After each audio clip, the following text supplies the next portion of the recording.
Disclaimer. Here are some posters of movies we spoiled during this conversation.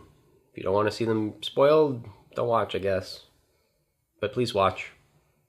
Don't say that. That sounds terrible. You know. What do you got for me? So, it is summer. Yes? Your favorite time for movies. I've actually seen some good movies in the summer. Right. We are this year, more than usual, we know what interesting small movies there are out. And movies that some of them might even be bigger. But we also know, or I should say the audience knows from watching us, if they have been, that you are not much of a blockbuster person. Sara, why don't you like blockbusters? And I know blockbusters is a broad category. Okay, so usually when we're talking about blockbusters, we mean action, adventure, sci-fi, shoot 'em, fighting, car racing type of movies. Yes. Those are very external. Yeah. And I do not get excited by which car is going to go faster than the other car.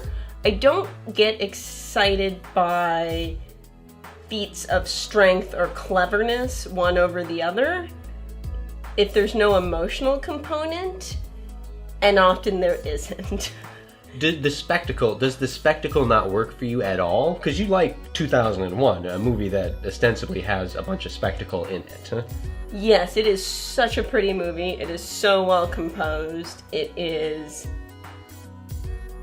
got some pretty arty-farty, hoity-toity ideas that are being explored. Yeah. And there are blockbusters and action films that I enjoy. I enjoyed Avengers Infinity War. I enjoyed... Which somewhat shocked me. The Mad Max movie. You know, and it's even like something like Thor Ragnarok. It's fine. It's like a Disneyland ride. It's exhilarating, but the thing about it is once it's over, you just go on to your next thing. And a lot of people like that because that's what they want. It's a form of escapism. It's a form of escapism. And I'd rather just go to Disneyland and go on a ride. Okay. I'm not looking to escape most of the time I watch movies. I'm looking to drown myself in the suffering and misery of the world.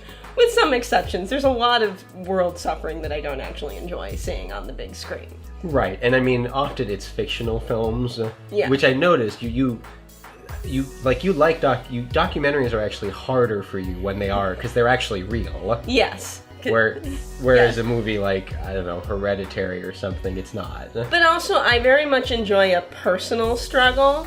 I don't enjoy seeing a group struggle. I don't like seeing a group of people being oppressed. I find that depressing in a way that sticks with me in a way I don't want to. I want to see the individual grappling with existence, not a group struggling against oppression. Right. Neither of those have much to do with action films. Black Panther kind of had some society issues going on there, people struggling against oppression. Yeah. So they do incorporate those things. But I would say overall that's why, in general, those films don't work for me. Okay. But like in Avengers Infinity War, so much of that movie is about Thanos, which is a personal struggle. Right. And those are the parts I bet worked for you more than the stuff with everybody. Also, people died. Yes. And I know they're going to come back to life. But at least they died. For a movie, they're dead. Which is different than the norm. Well, because when you get down to it, all movies are fake. No one actually dies in, Yeah. Well, I mean, people in documentaries die, but... Yes. Well, and some movie sets, although it's rare, people do die, which is not a good thing. And I don't get pleasure out of that. No. But, set up an emotional stakes for me. For most car chase scenes, I already know the good guy's gonna win. Right. Or he'll get out of it some way. And it probably won't change who he is as a person, or she. What about, The Bourne Identity? The first one, I think, right? That's what the first one is? Yes, and that's a guy... For one thing, that's not quite a childhood... There's a lot of when I saw that movie involved in that movie. And it is... Good old Matt Damon in a black sweater.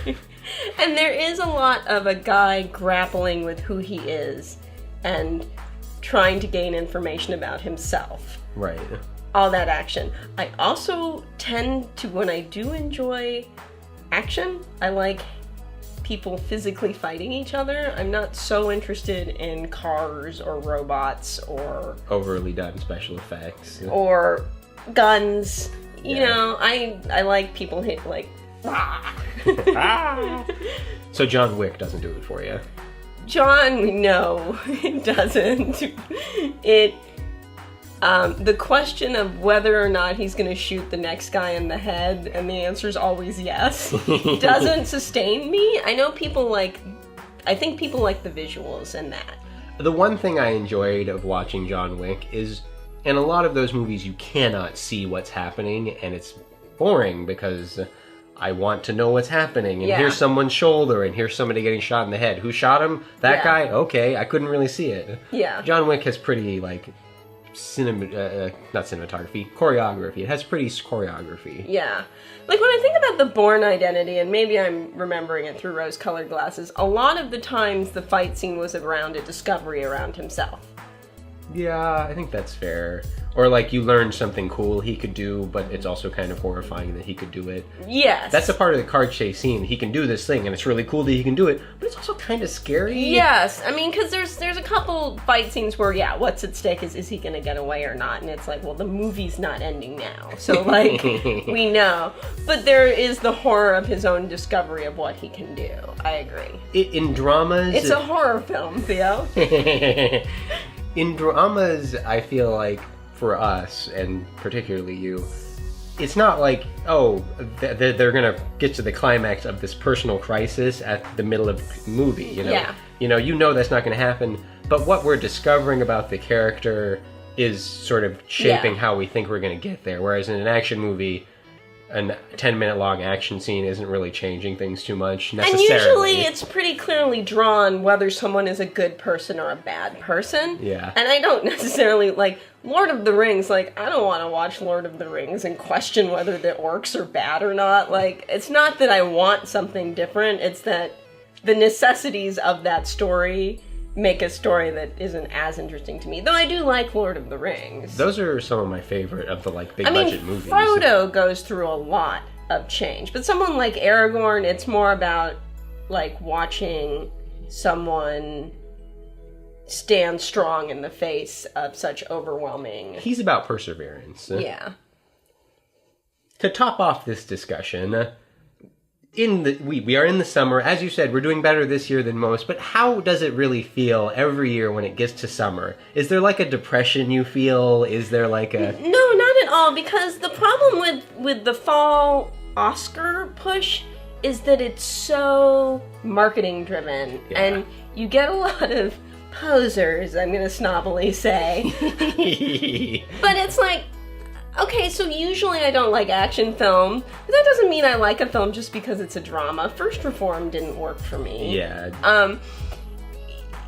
So having a glut of films that are like geared towards me doesn't guarantee any kind of quality. Right. Some of my favorite dramas have been summer ones because it's like, well, Yeah. we're just gonna put it out now because why not? You know? And, they're not going to do this for the Oscars for various reasons, so let's throw it here. Well, this is always gonna get a small audience, so it doesn't matter when we put it out. And it's like, oh, I'm that small audience. Like, you made this for me, thank you. So maybe you prefer the sort of late year Oscar push movies in a vague way because they're dramas, but it's Yeah. not like the summer is this barren wasteland to you. Yeah, I mean, just because there's more films being put out in fall that are under the umbrella of films I might like doesn't necessarily improve the odds that they are actually going to be one that I like. I mean, do you feel differently? No, not really. I prefer that time period because, well, actually, no, I don't care because I like summer movies more than you. Yeah. It's more like I prefer dramas over the summer movies, but there's actually not a big difference to how much I enjoy one over the other. Mm-hmm. So I just enjoy both time periods for whatever reason, you know? Yeah. Like, I think about Calvary came out in the summer, I'm pretty sure, and I enjoyed that movie a lot, and it is bleak. Hopefully you enjoyed Sarah's discussion with me about summer movies and also a little bit about fall movies, Oscar movies. Do you have a discussion topic you'd like us to cover? Send it to us. YouTube, Twitter, carrier pigeon. We accept all major forms of carrier pigeon.